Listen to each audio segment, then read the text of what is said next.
Welcome back to Student of the Gun Radio, and thanks again to our friends at Madison Rising for that awesome intro music we've got there. And thank you to everybody out there in the Student of the Gun audience who took a moment to write us a letter or send us a note telling us that you did indeed listen to episode 1 last week. It's episode 51, part 1. And where we led off with the Madison Rising version of the Star Spangled Banner, the national anthem. And a lot of you folks out there did take a moment to send us a letter, to send us a note, to let us know that you do support not only the nation, but the way Madison Rising did the national anthem, and that you didn't find a problem with it. We were glad to be able to do it. And I tell you, between Jared and I, we both, we did the show and we put it in the can, we posted it, and then we usually go in and we check it later to make sure that it sounds the way it should sound, And both of us, Jared, did you listen to it on your headphones and kind of get that chill up your spine? Yeah, I did.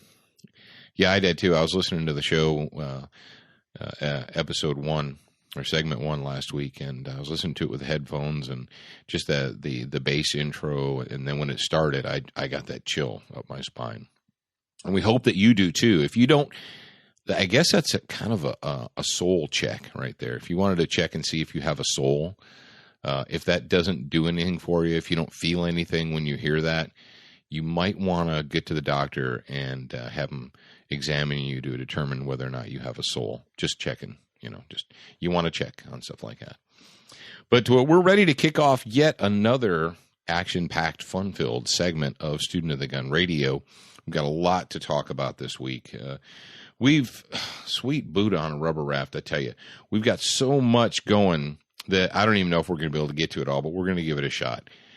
Now, this segment, we got a go team moment here, and I tell you what, this is going to be a Keltec weaponry go team moment. I just did that, Jared. I just decided.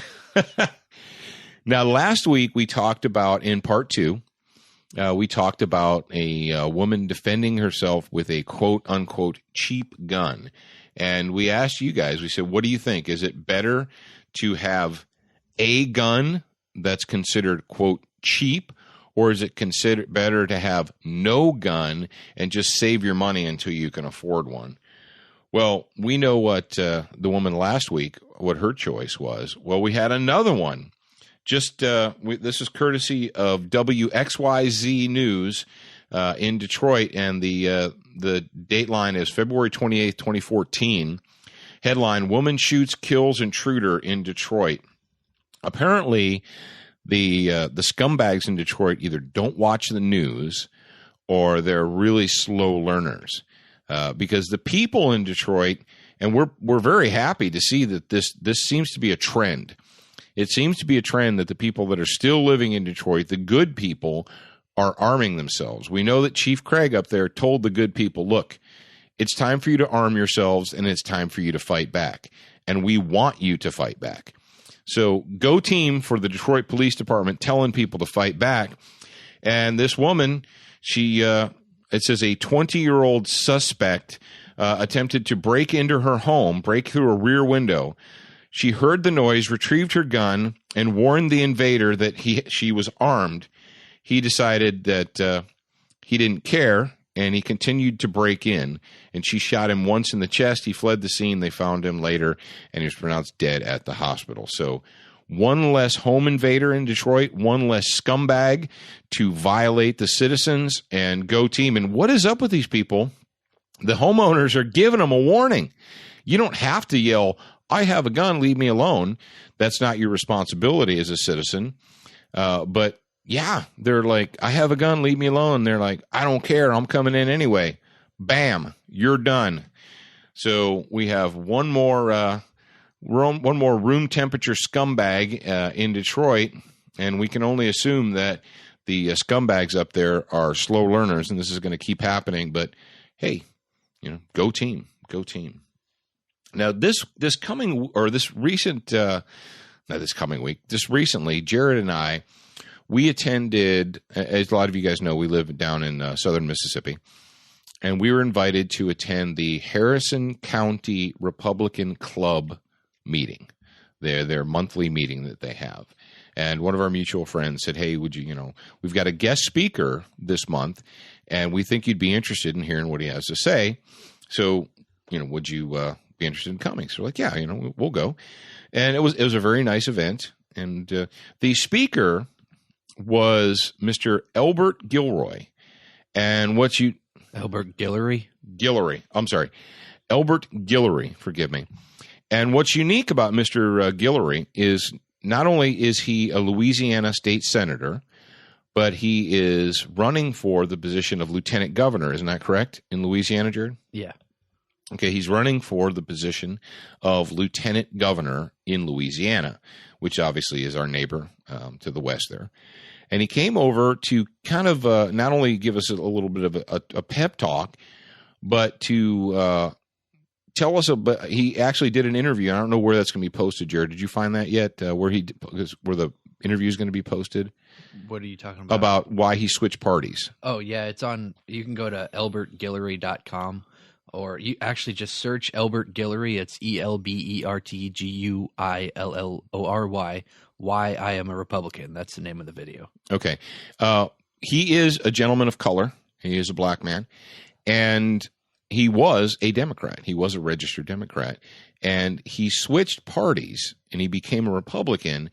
And I'm not gonna speak for the man, but if you're like, well, what's that all about? Or why would he do that? Or he's a traitor to his people. Or, you know what? Go look.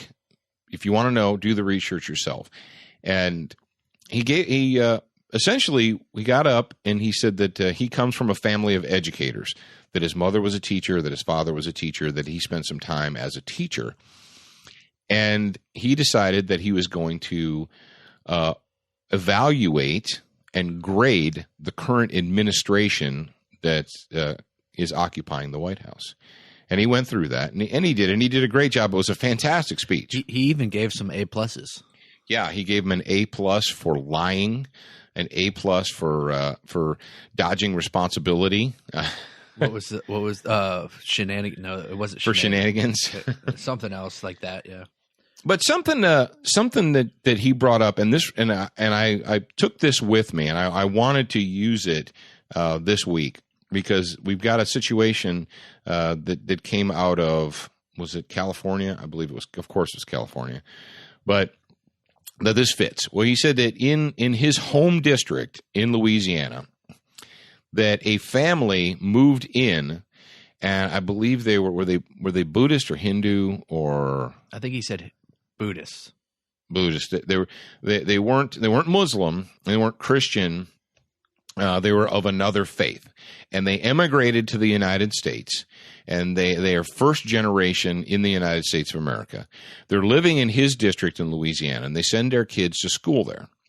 Well, apparently, the teacher at the school committed the grievous error or sin of reciting a prayer at the school. And this family decided that they were so offended by that happening. They're so offended that they were going to get civil rights attorneys, and they were going to sue the school district to ensure that never happened again, because we just can't have that here in America. And what Elbert said, he goes, folks, when you go into someone's home, there are certain rules that you should abide by, certain rules of civility when you enter a person's home. And he said, for instance, if I come to your home and I sit down on your couch, put my feet up on your coffee table, grab your remote control and start changing the channels, he said, you would consider that bad behavior. You would say that is rude and that you don't do that when you come into someone's home. He said, conversely, I come over to your house, I walk into your kitchen, open your refrigerator, and I start rooting through your refrigerator. I grab out a piece of cheese, take a bite, stick it back in there. He said, would I be a bad guest? He goes, that's rude. He said, you don't go into someone's house and behave in that manner. He said, in this situation right there, what we have is new guests, new people in our home, the home of the United States of America. And there are certain rules of civility that you go by. And you don't come into someone else's home and demand that the people in that home change their ways to accommodate you, the guest. He said, that's just rude and it's bad behavior, and we shouldn't accept it. And I was like, wow, that really stuck with me.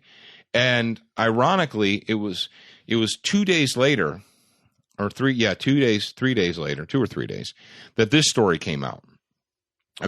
This comes out of San Francisco. Oh, my Lord.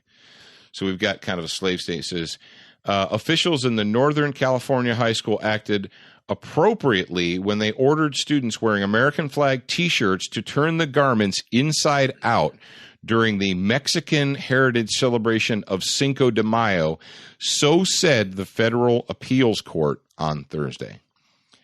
Yes, the 9th U.S. Circus Court, that's one for Rush right there, the Circus Court of Appeals said officials' concerns over racial violence outweighed the students' right of freedom of expression rights. So going back to what Elbert said right there, Senator Elbert Guillory. So what we've got is we have guests coming into our home, and the guests want to misbehave. The guests want to tell the homeowners what they can and cannot do in their homes. What do you think, folks? Do you think the guest should be able to come into your home and make you change the way you run your household? Or should the guest appreciate the invitation? Should they appreciate the fact that you allowed them into your home and behave accordingly? So what we've got now, and why are we surprised? Well, the truth is we're not. The truth of the matter is, ladies and gentlemen, you should know this by now, but just in case you haven't been paying attention, do not expect the courts of this nation to support and defend the citizens of this nation.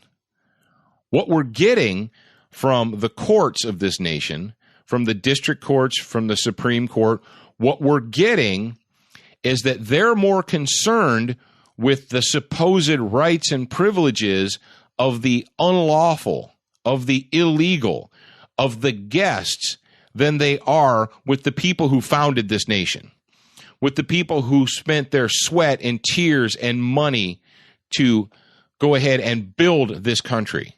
The courts aren't concerned with you. They're more concerned with the supposed rights of the alien invaders. You know what? If you don't like it, point your nose south and go back to your freaking narco-terrorist state. Go live in the narco-terrorist state of Mexico and protest there. This is insanity. It's insanity. And we have people in the courts, we have people in the United States Supreme Court that seem to think that the rights of the government to tax you outweigh your rights as a citizen under the Constitution. That the government can now force you, the citizen, to purchase whatever product they decide they want you to purchase. I think you know what I'm talking about. So don't look for relief from the courts. I know a lot of you guys out there, a lot of you have friends. A lot of you guys have friends and acquaintances, or you read articles and so forth, and you say, hey, but don't worry, we're going to take this to the Supreme Court, and they're going to fix it for us. It's a false hope. We've lost. We have lost the courts. Don't put all of your eggs into that basket. It's not going to happen. We cannot count on the court to protect the rights of citizens of the United States of America, of United States citizens. The people that actually spend the money, that actually work and build the country. The courts aren't concerned about them. They're more concerned of the supposed rights of these. And if these people, what do we say before? If you're calling an area, quote unquote, a bad neighborhood, why don't you fix it? So you know there's a problem. Well, we don't want to fix it. We just want to label it. It puts me in mind of, I remember seeing a road sign one time, and it said, dangerous curve ahead. And that struck me. I'm like, whoa, hold on a second. if you know that the curve ahead is dangerous, why don't you take steps to make it not dangerous? Why don't we fix it so it's no longer dangerous? Well, maybe it's because it's easier just to put up a sign, right? So we apparently in California, they know that there are children, quote unquote, high school students that are going to these schools that don't know how to behave themselves, that can't behave in a civil fashion, that cannot control their bodies and not be violent. So the answer to these thugs is we have to acquiesce and we have to tell the American citizens to turn their shirts inside out because the illegal alien invaders might be annoyed by it. And it's not bad enough that it happened. What makes it worse is that we have a court, a U.S. District Court, that is supposed to support and defend your rights, is siding with the illegal aliens, that is siding with the thugs. So is that what we do in the United States now? All you have to do is threaten people enough, and then you'll get your way? Forget the law, forget the Constitution, forget all the precedent, forget that. All you have to do is behave like a thug, and then we'll be worried about you, so we'll give you your way. Is that what we teach our children? Is that what you teach your children? Just throw a fit, throw a tantrum, and we'll give you your way? Because that's all this is. It's a tantrum grown large. It's a nationally published tantrum. So the illegals are going to throw a tantrum, and how do we treat this tantrum-throwing child? We're going to grant them special privileges. We're going to say that the concerns over safety. Well, if we have safety concerns, then you need to figure out who the problem is and get rid or discipline those people. Now, that would require effort. And what are we not about in the United States, Jared? Apparently effort. We're not about effort. All right. Well, the U.S. District Court, the San Francisco Appeals Court there, that leads us right into this week's Slave State News. I like to teach you all the rules. I get to see them set in stone.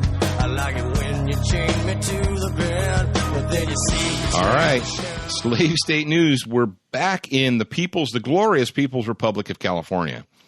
Now, you guys remember we talked just last week, a couple weeks ago, we talked about the chief of police out there in San Francisco and how the chief of police out there, how he believes that Second Amendment rights and that your right to own a firearm, that those need to be doled out. Not so. You can't just let anyone who wants to have a gun have a gun.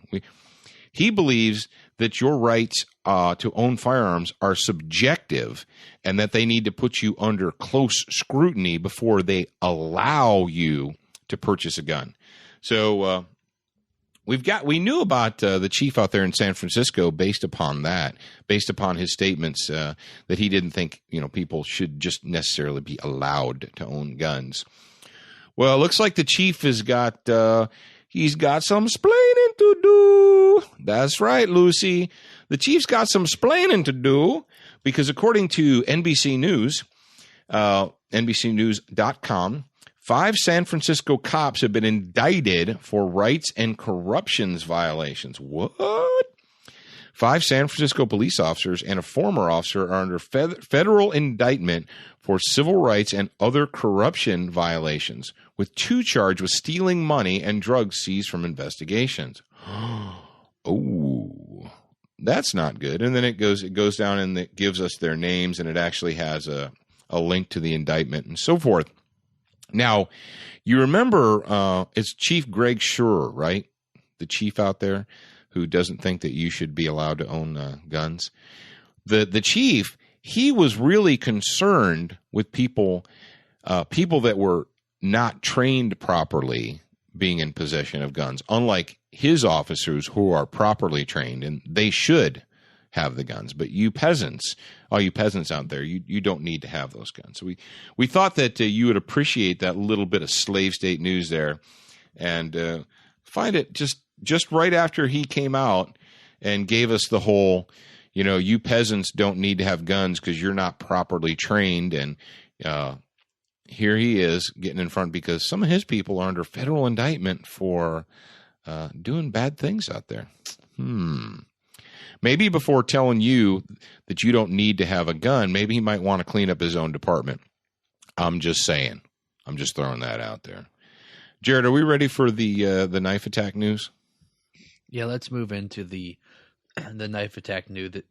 The title says death toll rises to 33 in knife attack on China train station. Sorry, I can't talk today. Okay. Well, this is one of the reasons that we're recording this show less than 24 hours before it goes live or before you hear it. It's because it gives us the opportunity when when incidents happen. And this was just reported. This actually is Dateline March 2nd, 2014. Yeah, it says death toll rises to 33. Now, this is one of those news media deals where they lump the murderers in with the death toll. It's like the Columbine thing. They said so many deaths, and they put the two scumbags in the number to bump the number up because 13 always sounds better than 11, and 11 always sounds better than 9 when you're writing news stories. Well, 4 of the 33 were the attackers, were the villains who were shot down by police officers. But this just happened, and there's a lot to talk about, that's very illustrative in this particular story. And this occurred on Sunday morning it was either Sunday morning, it would have to be Sunday morning in China. It says authorities on Sunday blamed the slashing rampage that killed 29 and wounded 143 in a train station in southern China on, quote, separatists from the country's far west. And you're like, what is this separatists? What are we talking about? Well, when you are the mainstream news media and you're afraid to actually speak the hard truth, what you do is you give bad people different labels to kind of soften it. Because if you heard that, you're like, oh, well, these are American revolutionaries were separatists. They wanted to separate from England. So that those kind of people can't be necessarily bad.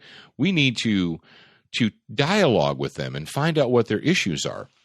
How many of you people out there in the audience read news stories or heard news stories for years and years and years about the, quote, Chechen separatists?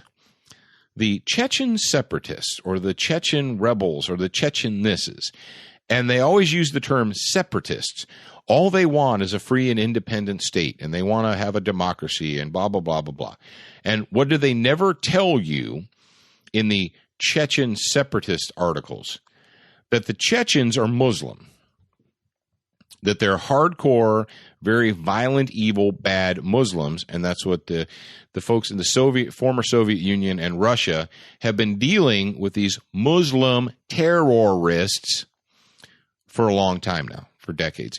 It was Chechen separatists that murdered and tortured children in Russia. How many of you people know that? In Beslan, Russia.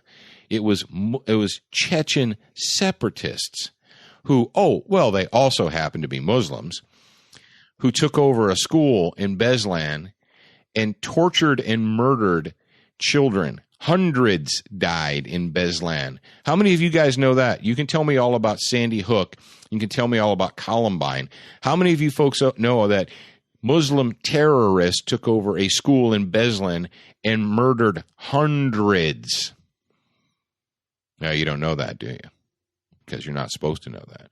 So in this story, apparently, we're still afraid to call a spade because you have to get all the way down to paragraph 5. Yeah, it's the last sentence of the 5th paragraph that it says that they were members of the Muslim Uighur, Uyghur, I don't know. I really have no idea how to pronounce Uighur. Uyghur, whatever. So, yeah, you have to, and this is foxnews.com, but What the story that's on Fox right now, foxnews.com, is the same story that's being regurgitated on every single news network, on every single news website. It's the same story. But yeah, so you have to get all the way down to paragraph 5, because you might be thinking, well, why would this happen? And who did this? And what's going on in China? That you had numerous Muslim terrorists running through a busy, crowded train station, hacking and slashing and stabbing people for no reason other than they're supposedly angry at China, and they want their own independent state. So what is their response? Well, they're going to run through the crowd and kill innocent women and children and men and what have you. And it's what's really sad is the fact that Fox News buried that. And of course, the story broke and people are already all over it. And they're like, well, how can this happen? They have very, very strict gun control in China and citizens can't own guns. Well, I guess they can own knives, right? That means that the criminals are just going to be able to kill more people without being fought against. Well, it says death toll rises in knife attack. How about this? Death toll rises in Muslim terrorist attack on China train station. So we put the word knife in. Apparently, it says in knife attack. And if you're a student of the English language, and if you know language, what you could diagram that sentence, and what you could come up with is a knife attacked and killed 33 people in a China train station. Is that kind of like gun violence? A gun killed 33 people in a train station. You mean the gun killed the people? In this one, the knife killed the people? Well, no. The knife obviously didn't kill the people. You mean that there were evil people? That there were evil human beings wielding deadly weapons? And that the evil human beings committed the atrocities? Well, yeah. Well, folks, don't think that these titles are written accidentally. Remember that. We've talked about this before.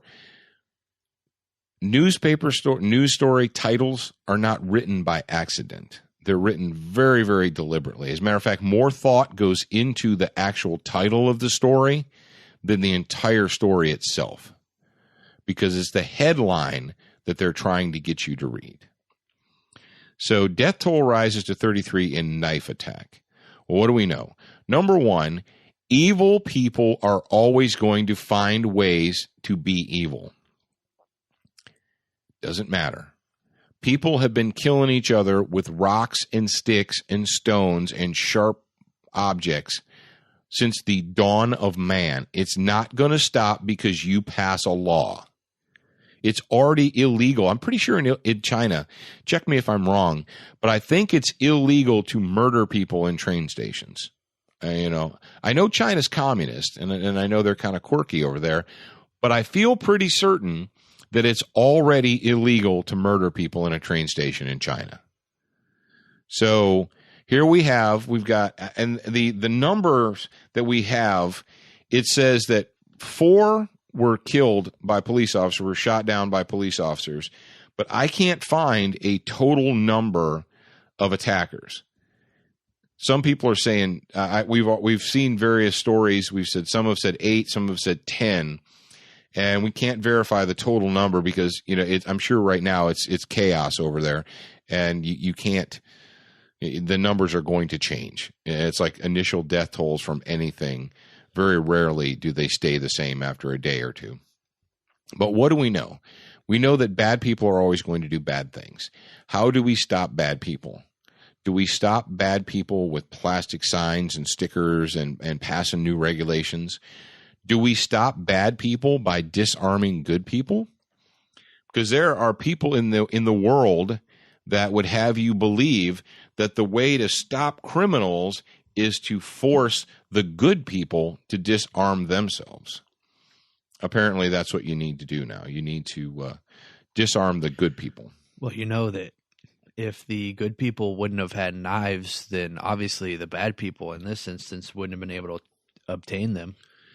That is, according to Illinois' logic. Yeah, in Illinois, that's right. That the reason that there's so much crime in Chicago is because there's too much freedom in the surrounding areas. People in the surrounding areas obviously have too much freedom. Hey, folks, I know you guys out there, you've watched your various prison-related shows. You watched Prison Break, and you watched Oz, and you watched all those prison-related shows, and they're Hollywood fiction. But the fact of the matter is every maximum security prison, every prison in the United States of America, anytime they do a shakedown, what's a shakedown, Paul? It's when they go through the cells, they pull them out, and they go through, and then they search. Every time they do a shakedown, they come up with weapons. They come up with shivs and shanks and so forth. I had a good friend of mine who worked at a maximum security prison, and he goes, obviously they're not allowed to. Obviously we discourage it. Obviously we do everything we can to keep these convicted felons from manufacturing and having weapons. He said, but you can't. He said, all you can do is just continuously do random shakedowns and searches and so forth and remove them until they can get more. Now, riddle me this, Batman. If you cannot keep prisoners in a maximum security prison from manufacturing weapons out of common items, out of toothbrushes and, broken forks and you name it, if you can't keep them from making weapons, how in the world do you expect bad people on the outside? How do you expect to keep criminals and felons and thugs? How do you expect them to not have weapons? Bad people are always going to have weapons. It's what they do. And our response as intelligent human beings needs to be, well, if bad people are always going to come up with weapons, what can we as the good people do?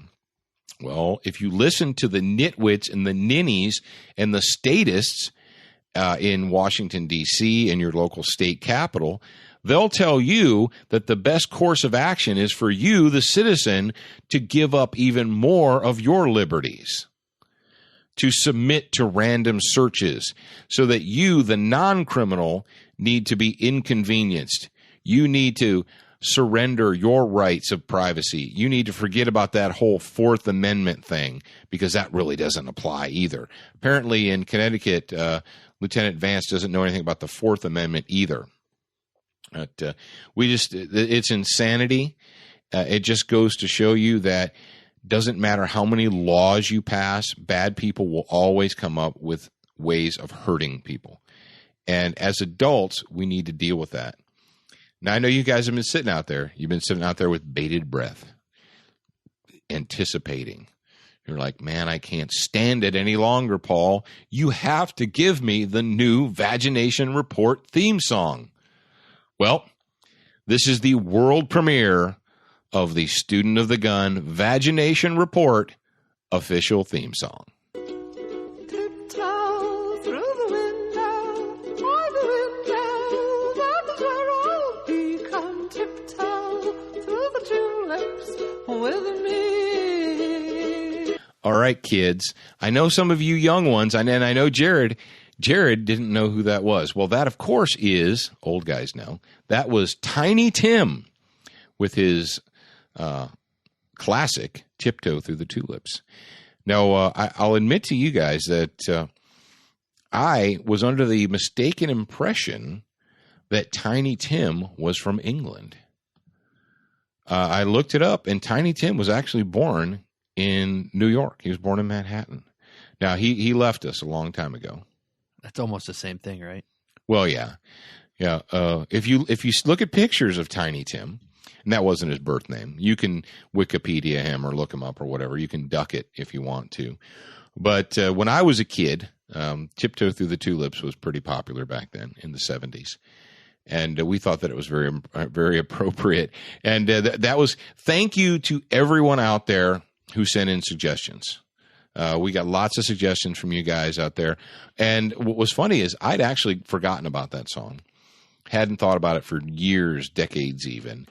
And we got not one, but several suggestions for that. So we decided to go for it, and we hope that you enjoy it. Well, why did we just drop the new Vagination Report music on you? Well, because we've got one, and this comes now. My friends in Scotland, I'm gonna drop this one on you. This comes to us from merry old England, specifically from the BBC, and this is, folks, this is one of those things where you have to ask yourself: do we live in some kind of a weird Twilight Zone kind of a world? And the story from 2 February 2014. Knife surrender confirmed in Birmingham. And I know some of you out there are still clinging to your guns and religion, and you think that this is still a logical world, and you're saying to yourself, what? Yeah. Knife surrender begins in Birmingham, and what they have decided to do is that they are putting knife surrender bins. Now, in merry old England, they refer to large trash cans or cans as bins, B-I-N. And they even have stickers on them. Jared, do you have it? What does it say on the sticker? It says, "Get a life, bin the knife." And you're supposed to surrender your edged knives and weapons and objects. We already know, what did we tell you guys before? It's already illegal to possess or carry a folding knife that has any kind of locking mechanism in England. Just reading this story is making me lose testosterone points, so I think I'm going to stop now. It's so ridiculous. Yeah, they have stickers. They have these stickers, and it has a picture of a knife and the red no circle around it, and it says, "Get a life, bin that knife." Oh, my Lord in heaven. You folks, if you live in the United Kingdom, we kind of feel sorry for you. Well, we really don't feel sorry for you, because you're reaping what you have sown. You've been so amiable and so cooperative for so many years, and you just keep going along with it and going along with it and going along with it. You know, chap, it's just good manners to surrender and be essentially. Let's face it. You've devolved into a society of tax slaves and tax takers. Yeah, and we know that a lot of the major cities in Europe have become these vast cesspools of foreign immigrants who are just sucking on the public teat and taking all the social welfare out of the system. What happens when you hand out free money or supposed free money? Well, people will flock to that area to get that supposed free money. And what do they do for your country? What do they do to support your country, to improve your country? Well, nothing. They're just getting a bunch of free money. And that's what you've got over there in Europe. So there's two things. Let me read these two real quick. It says, one of them, it says, the plan follows the conviction of a 17-year-old for the stabbing of Hassan Mahmoud. And then the other sentence says, a 14-year-old boy has been charged with attempted murder. Okay, so a 17-year-old and a 14-year-old why are they acting like this? Is it an education problem? What's the problem? It's obviously not the knife. Well, no, it's this easy access to sharp objects that they have over there. Are you gonna in England, in the United Kingdom, are you gonna coat everything in bubble wrap? Like, is you going to coat the whole world, and are you going to issue out government? You're going to send government workers out with buffers and sanders to remove all the edges and sharp edges off of everything, off of the world. I'm looking at this picture, and it's got tree limb cutters from a garden. You'd cut the tree limbs, and it's also got like a big saw blade that you would cut a little bit bigger limbs with. Those are garden tools. Well, there are a couple of like what they look to be like swords in there and so forth, and we have to believe that a lot of these are probably leftover World War II relics. Well, in the previous story about the knife attack in China, you go down into like almost to the end of it, and one of the witnesses said that the attackers, one of them had a quote watermelon knife, and the other had a fruit knife. So we need to watch out for people that are in possession of watermelon knives and fruit knives. Isn't watermelon a fruit? I'm just saying what it said in the story. Okay. So Actually, I had to duck it, and I had to look up specifically what a watermelon knife is. is it just a really long blade? I think the watermelon knives that I looked up. Well, most, of course, if you put the term watermelon knife into a search engine, it shows you pink and green knives. I've got a knife in my pocket right now that'll cut a watermelon. Is that a watermelon knife? I don't know, but apparently we need to watch. We need to. Oh my, folks! It's an insane world, and for those of you, well, you guys listening to me aren't in this category, but how many of you have watched television, shows or the news, or they have these people from Europe and England, they every time there's a shooting or a gun issue in America, they go to England and they ask someone from England, like our friend Douche McDouche, He's Morgan. He's not our friend. Yeah, our guy, and they ask them what their suggestion is. It's like, are you kidding me? They're so vaginized that they can't even be trusted with sharp objects, and we're going to talk to them about liberty and freedom? I'm sorry, but I'm not taking my advice from slaves, from tax slaves. And if your government is telling you that you can't be trusted with a sharp object, you are nothing but a tax slave. Just get on the treadmill, put your head down, and be a good little slave. And we don't need to hear from you. It was kind of like after that soldier was hacked to death by two Muslim terrorists in England. And we heard one of the first stories said, British citizens want their gun rights back. And we laughed. We're like, yeah, the eunuch wants his testicles back too, but it's not going to happen. British citizens want their gun rights back. Let me know how that works out for you. It's actually the opposite. What the state has done is they've taken these highly publicized knife attacks, and they're using that. What did we say? It's never, ever, ever enough. It's not enough to take away the guns. Not enough to take away the guns. Now we have to take away the sharp objects, because what do we know? The peasants cannot be trusted with sharp objects.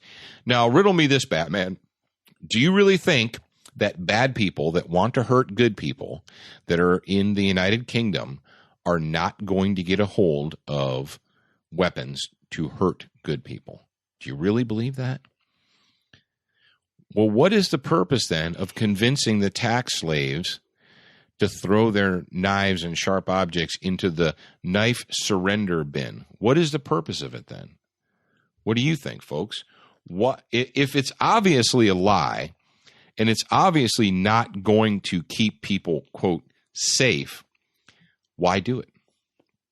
Is it maybe because it's a fantastic way to condition the slaves to be subservient? Could that be? I've got a quote here from you, all of you freedom-loving people in the United States of America. And this is from the BBC article. This is from a BBC article that was published on 2/12/14, and it was in specifically discussing the knife surrender bins and the program to encourage people to surrender their knives. And it says, this is a quote from the story, it says, "The police say the term amnesty is wrong because there's never a reason to carry a knife, and people should surrender them." Yes. Apparently in England, the constabulary, the state, says there is never a reason to carry a knife and people should surrender them. So if you're listening to me in merry old England or Scotland or Wales or Ireland, if you're listening to me, you might want to take the advice of the BBC and the state, and you need to be a good little tax slave and go around your house and make sure that you don't have any sharp instruments there, and take them down to the local knife surrender bin and turn them in. Because remember, there is never a reason to carry a knife, at least according to the police in London. What does that bring us to, Jared? What do we got next here? We've got a story. We figured out how to solve the school shootings. Okay. This is one that that my producer Jared Markle, my producer, found this story and dropped it into the show notes. We're going to go ahead and bring it in here. But what did we tell you guys? What did we talk about? Liberals, progressives, hippies, dope smoking maggots. They can never make the hard choices. They can't force themselves to acknowledge the fact that the only way to stop an armed and dangerous bad person is to have an armed and dangerous good person. That's it. That's the only way you can do it. And what they've decided, and as this comes from, our source is WCPO Channel 9, Cincinnati. I think this is actually from a listener. I think one of the listeners emailed me this. And it says, this is kind of a weird story because they have bang, bang noises spelled out in the story. It's kind of weirding me out here. But according to the story, what they're going to do is it says a man dressed in black carries a pistol in his left hand, shouting as he briskly storms through the aisle of Cincinnati Oaks High School auditorium. Everyone get on the ground, get on the ground. Then from out of nowhere, bang, bang, bang. The sickening sounds of gunshots fill the school. A 60-pound Dutch Shepherd charges at the man, clinches on his arm, tackles him to the ground. Help, it hurts, he says. Blah, blah, blah, blah, blah, blah, blah. So what they've decided is, what they're going to do now is they're going to institute a trained canine policy. Is that what it says, Jared? Jared's over there reading the story. He's all into it. I was reading the story. That's what I was doing. We'll go with that. What was your question? It says amidst this is basically they've decided that the answer to potential threats in schools is to institute dogs or to put dogs in there. Oh, yeah, because the dog is going to hear the gunshot, right? Okay, so when the dog hears the gunshot, it's going to run and attack the person that's shooting the gun. Yeah. It says, what if the person shooting the gun is an off-duty sheriff deputy? Well, but there has to be a gunshot in the first place. Oh, okay. It says, amid the national and seemingly elusive search for school security answers, a Cincinnati dog trainer is convinced that it will take man's best friend to stop his worst enemy. What an awesome quote. Cincinnati, that's from our buddy Kurt, the one that I met with in Ohio. Oh, thanks, Kurt. Appreciate that. So anyway, so they're admitting that there's going to be a gunshot and it's going to be by a bad person. So they're admitting that if this instance happens, that there is not going to be police there in time to stop it. Yeah. Well, it says that, quote, the Newtown situation could have been extremely different with a dog, said Mark Gomer, who now has a mission to place full-time protection dogs in primary schools across the nation. Well, isn't that wonderful? Folks, if the dude's going to shoot children, is he going to shoot a dog too? Or no, he wouldn't shoot the dog. Is a dog just going to like randomly poof out of nowhere? Well, who's taking care of the dog? Is there a handler? Or maybe it's like a Disney cartoon where the dog has the intelligence of the human and the dog can patrol the halls of the school. on his own. The dog will just know to patrol the hallways. Well, if you know anybody who's ever been a canine handler, whether in the military or in law enforcement, being a canine handler is a very, very specialized job. It's something that most people probably couldn't do. It takes a lot of dedication, a lot of effort, and a lot of time to work with that dog. I know that you can train the dog, but the dog, you can't just train him once and say, okay, he's good. He'll be good for the rest of his life. You have to continuously work with the dog, and you have to, a dog, a canine unit is really only as good as his handler. It's kind of like the computer can do everything. No, the computer does what the programmer taught it to do. And if the programmer was a knucklehead, then the program's going to be trash. And if the programmer was a genius, then the program will be genius. But you cannot just put dogs in and what? This is one of the stupidest things I've heard. That is your solution? Well, we don't want to allow responsible, educated, intelligent adults to be armed because that's bad. What the solution is a train, and you know how much it costs to train a canine? A canine unit, a professionally trained canine unit, and there are different kinds of dogs too. A lot of people don't understand that. A lot of people think that, a police dog is a police dog. No, there's lots of different kinds of police dogs, and one that is specifically an attack dog, specifically a fighting dog that goes after bad people, is different than, for instance, a cadaver dog or a search and rescue dog or what have you. But this is one of the most asinine things that I've come across in this way. There's just been a lot of it, Jared. What we got, turn in your knife bins and all kinds of craziness going on here. But come on, folks, it's yet another half solution, another half answer. And let me guess, the guy who thinks it's a great idea is a professional dog trainer. Yeah.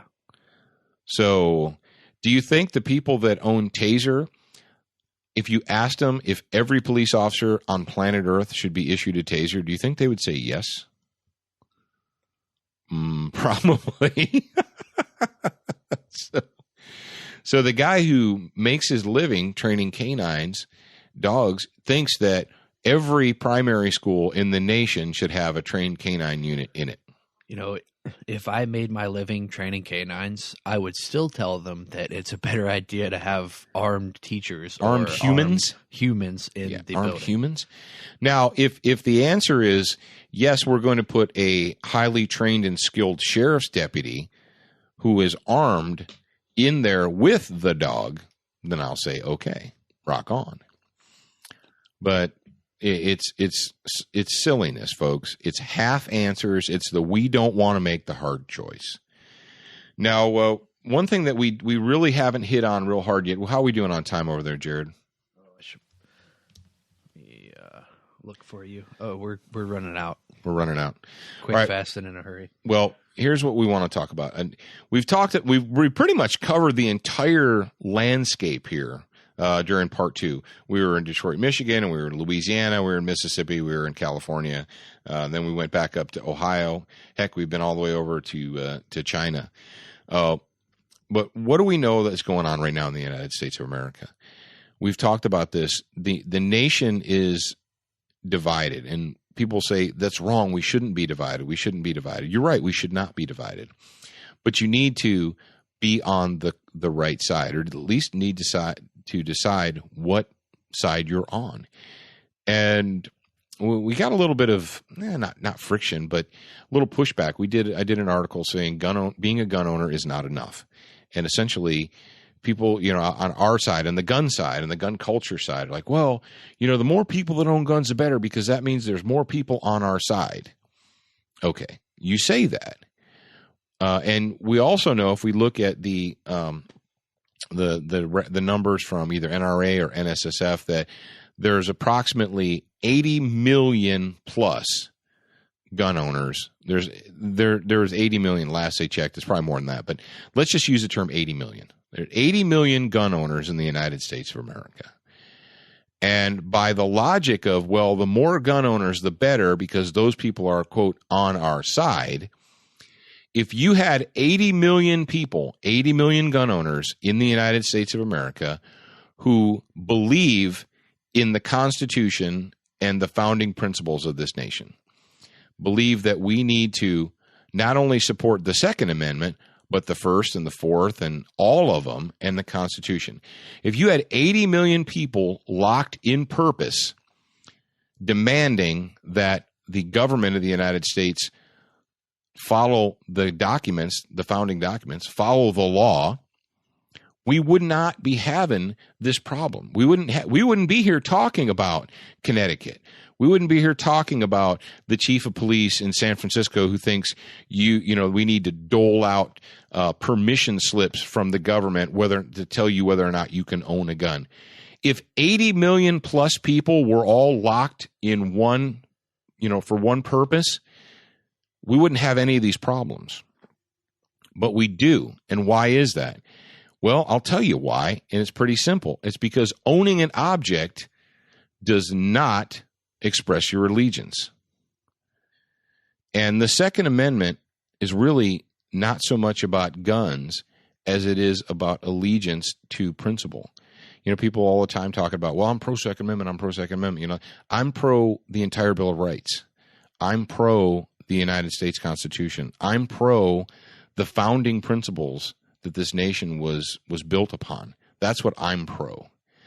And telling me that you're a Democrat, a liberal Democrat gun owner who also is pro-Second Amendment, I don't believe it, and it doesn't impress me.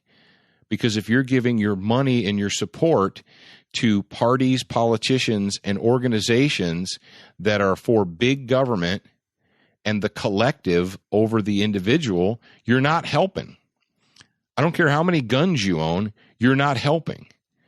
And who is it that sold us out? Who is it that sold the Second Amendment crowd out? Is it not the reasonable gun owner? Is it not the liberal Democrat, but I'm also pro-Second Amendment, but I voted for Barry Soetoro to be the president, but I voted for Dianne Feinstein, I voted for Charles Schumer, I voted for Andrew Cuomo. How many of you sportsmen up in New York, how many of you hunters voted for Cuomo? Oh, I just stuck a pin in you, didn't I? Yeah. How many of you reasonable gun owners and you sportsmen cast your ballots for people with a D behind their name in Colorado or in Connecticut or in Massachusetts?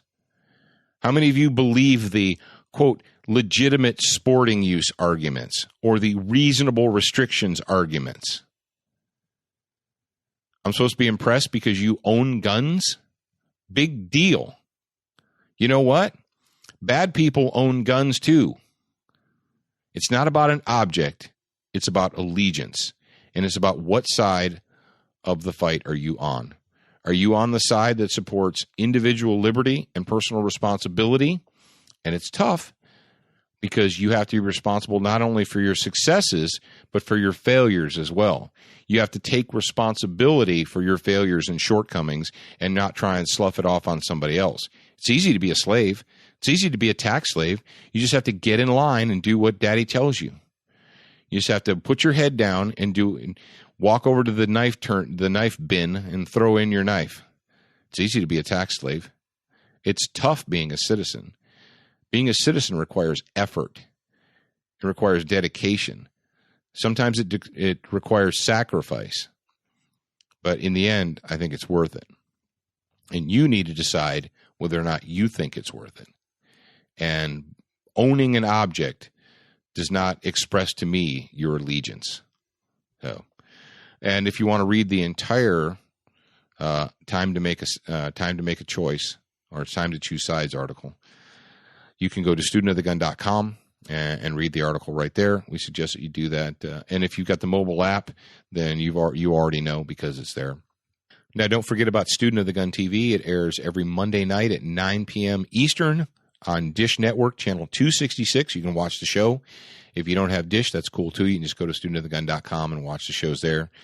And we want to thank our good friends at Keltec Weaponry in Cocoa, Florida. our buddies up there at Crossbreed Holsters. I got my brand new Crossbreed. I'm going to be breaking in this week. And on Colt Manufacturing, don't forget about our friends at Colt. And, of course, Excess Sight Systems, who bring us the Good Guy of the Week every week. Don't forget, you're a beginner once, but you should be a student for life.